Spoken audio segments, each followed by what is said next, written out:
ಪರೀಕ್ಷೆ ಮಾಡಲಿಕ್ಕೆ ಒಂದು ಸಭೆಯನ್ನು ನಡೆಸಲಿಕ್ಕೆ ಇಲ್ಲಿಗೆ ಬಂದಿದ್ದೇವೆ.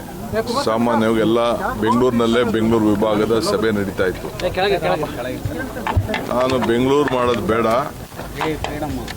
ಈಗಾಗಲೇ ಅಧಿಕಾರಿಗಳ ಹತ್ರ ಕರೆದು ಜಿಲ್ಲಾಧಿಕಾರಿಗಳ ಹತ್ರ ಕರೆದು ಚರ್ಚೆ ಮಾಡಿದ್ದೇನೆ. ಸೊ ಇದನ್ನ ತುಮಕೂರು, ಶಿವಮೊಗ್ಗ, ಚಿತ್ರದುರ್ಗ, ದಾವಣಗೆರೆ ಇವೆಲ್ಲಕ್ಕೂ ಕೂಡ ಅನುಕೂಲ ಆಗ್ತದೆ. ಬರೀ ಕೋಲಾರ, ನಮ್ಮ ರಾಮನಗರ, ಬೆಂಗಳೂರಲ್ಲಿ ಸ್ವಲ್ಪ ದೂರ ಆಗ್ಬೋದು.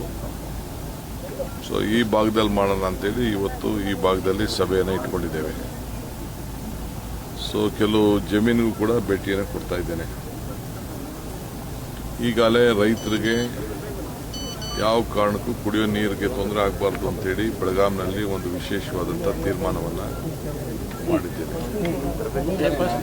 ಆಲ್ಮಟ್ಟಿ ಒಂದು ಬಿಟ್ಟರೆ ಇನ್ನೆಲ್ಲೂ ಕೂಡ ಇನ್ನ ಒಳ್ಳೆ ವಾತಾವರಣ ಇಲ್ಲ. ಬರ ಹೆಚ್ಚಿಗೆ ಆಗ್ತಾ ಇದೆ. ಈ ಭಾಗದಲ್ಲೂ ಕೂಡ ಬಹಳ ಬರ ಇನ್ನ ನಮಗೆ ಕಾಣ್ತಾ ಇದೆ.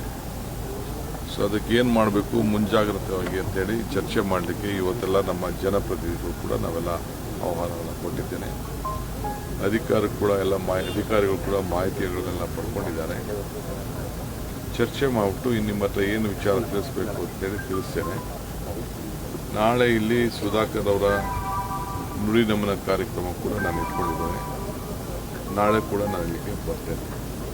ಇವತ್ತು ಈ ಕಾರ್ಯಕ್ರಮವನ್ನು ಖಾಸಗಿ ಶಾಲೆಗಳು ದತ್ತು ತಗೋಬೇಕು ಅಂತ ಹೇಳ್ತಾ ಇದ್ರಲ್ಲ, ಸರ್ಕಾರಿ ಶಾಲೆಗಳನ್ನ ಸರ್ಕಾರ ಮಾಡುವಂತ ಕೆಲಸನ ಖಾಸಗಿ ಶಾಲೆಗಳು ಯಾಕೆ ಮಾಡಬೇಕು, ಮತ್ತೆ ಅದ್ರ ಹೊಣೆ ವಿದ್ಯಾರ್ಥಿಗಳ ಮೇಲೆ ಹೆಚ್ಚಾಗುತ್ತೆ ಅಂತ ಖಾಸಗಿ ಶಾಲಾ ಸಂಸ್ಥೆ ಹೇಳ್ತಾರೆ.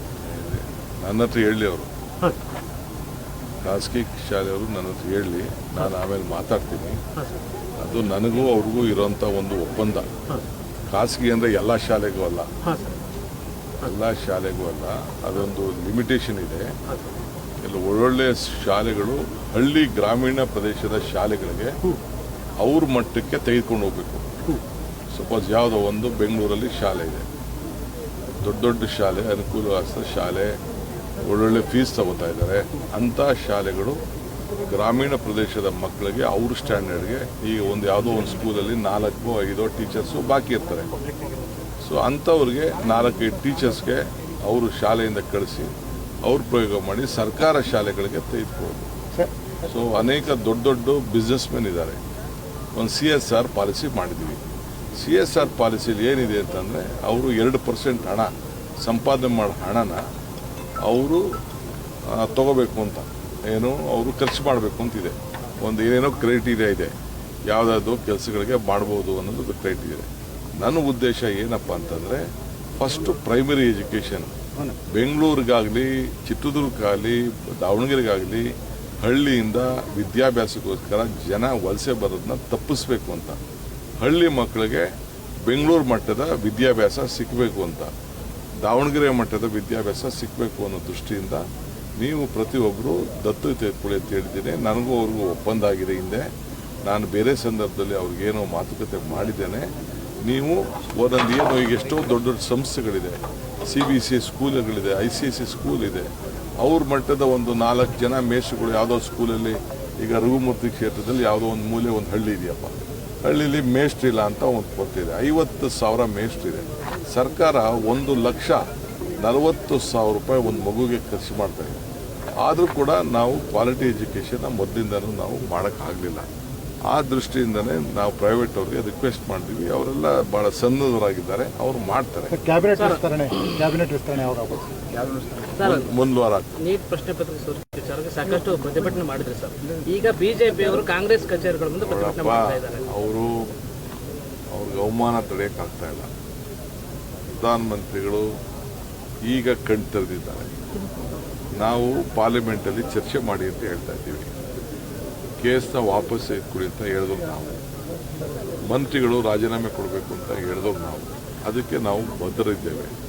ಇದು ಮಕ್ಕಳ ಭವಿಷ್ಯ. ಇದು ಈಗ BJPಯವ್ರಿಗೆ ಪಾಪ ಅವ್ರ ಕೈಲಿ ತಡ್ಕೊಳಕ್ಕಾಗ್ತಾ ಇಲ್ಲ. ಮಕ್ಕಳಿಗೆ ಏಟು ಹೊಡೆದು ಬಿಟ್ರಲ್ಲ, ಆ ಇಡೀ ದೇಶದ ಮಕ್ಕಳು ದಂಗೆ ಎದ್ದುಬಿಟ್ಟಿದ್ದಾರೆ. ಅದನ್ನು ಅವ್ರ ಕೈಲಿ ನೋಡೋಕ್ಕಾಗ್ತಾ ಇಲ್ಲ.